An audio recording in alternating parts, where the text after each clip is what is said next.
ঠাকুমার বাৎসরিক কাজের উদ্দেশ্যে এক ছোট্ট ভান্ডারার আয়োজন করেছিলেন আমাদের ছোট কাকু, ব্রাহ্মণ এবং সাধুদের উদ্দেশ্যে।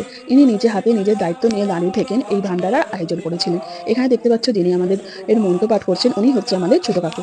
ছোট কাকু যে খানিকক্ষণ সময়ের জন্য বা কিছুক্ষণ সময়ের জন্য যে মন্ত্রপাঠ করেছে তা নয়, উনি যতক্ষণ এনারা খেয়েছেন ততক্ষণ ধরে মন্ত্রপাঠ করেছে। আমার তো ভিডিওটা 1 মিনিট বা 1 মিনিটের একটু বেশি, সেই জন্য এখানে আমি একটা ছোট্ট একটা দৃশ্য তুলে ধরেছি।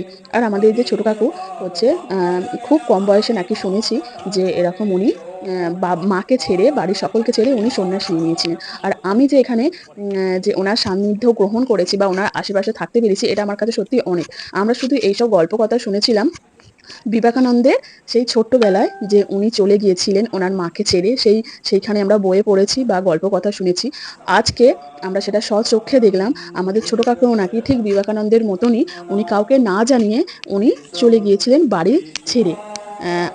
ওনার মতন যে মানুষ আমরা দেখতে পাচ্ছি বা আমরা ওনার কাছাকাছি থাকতে পেরেছি, সেটা আমাদের কাছে অনেক। এটা আমরা স্বচক্ষে সেটা আমরা প্রত্যক্ষ দেখতে পেয়েছি।